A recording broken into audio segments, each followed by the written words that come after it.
yes, support natin ang ating Pangulong Presidente na sana maibalik na sa Pilipinas. Ayan po.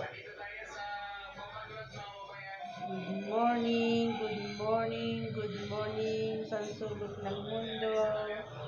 Ayan, Sunday po ngayon. Ayan. Bring home back. Bring home back. Ayan, sana nga po makabalik na ang ating Pangulo, mahal na Pangulo.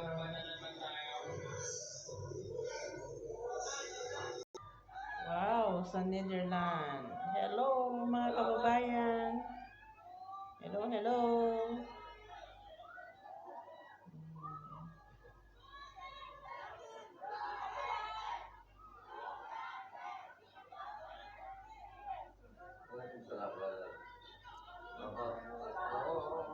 Kung saan dinala si Tatay Digong. Ayan.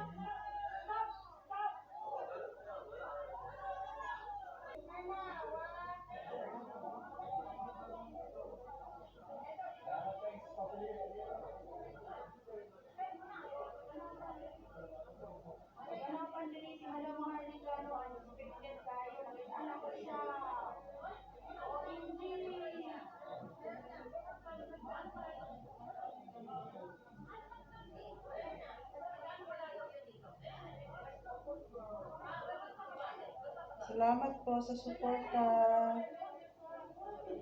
Ma'am Maharlika.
Ito naman sa sa London.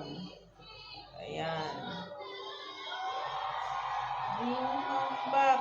Bring home back. Salamat po mga kababayan sa pagsuporta sa ating mahal na Pangulo. Yes, Duterte. Duterte pa rin.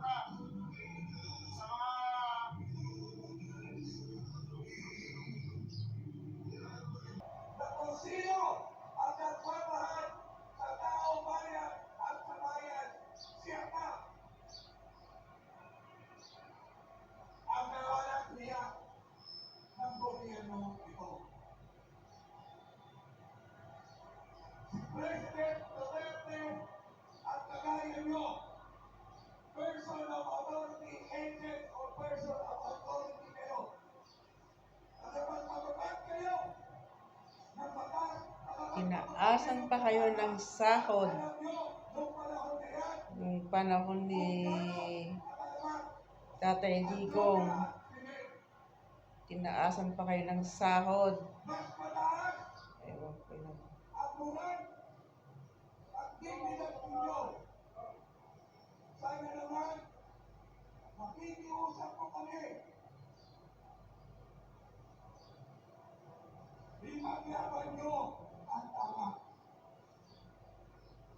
Ipaglaban nyo ang sinumpaan nyo. Yes, ipaglaban ninyo ang tama. Hindi yung sunod-sunuran kayo.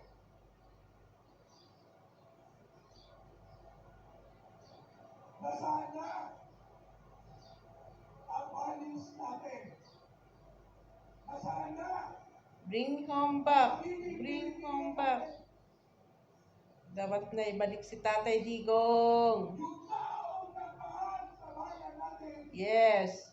nagsakripisyo upang makinabang ang ordinaryo mamamayan. Pamilya nyo, pamilya Kaming natin, OFW, tulong-tulong po kahit anong mangyari. Kahit mag-ambagan pa kami. ay nakikiusap sa inyo. Dahil yun ang gusto namin. Ibalik natin Na ipagtanggol kami noon. ang tama. Ngayon sa amin naman ngayon. Kami naman ngayon ang magtanggol sa kanya.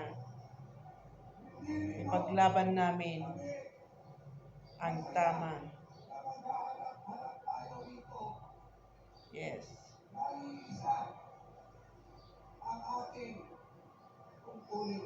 Mga pulis, kayo, mga law enforcement, kayo, mga frontline, kayo ang sumasagat, kayo ang sumasabubong sa kabuluktutan ng gobyernong ito.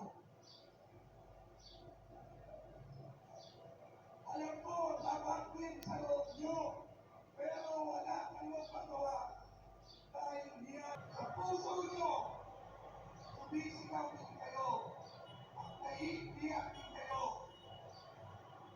sa mga nangyayari dito. Yes. At uulitin po namin,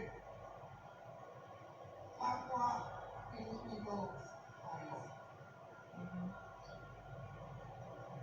Kalaban ang Pilipino ay kapwa Pilipino. Iilan lang yan.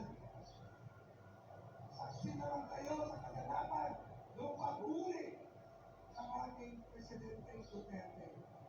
Alam We come to the crux of the matter. Yes po, opo. Para po sa mga kababayan po natin, ang posisyon po ng Iglesia ni Cristo ay ito. Kung ano ang tama at kung ano ang nasa mga batas natin, yun sana ang dapat pailalim. Yes. Huwag po itong pilipitin para umayon Maraming sa salamat po isipan. INC. Hindi po sumasang-ayon ang Iglesia ni Cristo, maraming salamat sa inyo sa pagtanggol. Hindi naaayon sa mga batas ng ating bansa. Sa Yes. yes. Batas po ang sanalayang nagpapanatili ng kaayusan sa ating bansa. Kapag ang batas ay binaliwala, ay nagbubunga ito ng kaguluhan, hidwaan, at kawalang hustisya. Alam niyo po iyan. Sino mang Pilipino o mamamayan ng ating bansa na may ginawang paglabag sa ating mga batas, dito dapat litisin sa ating bansa. Bakit po? Sapagkat gumagana naman ang sistema ng ating hustisya.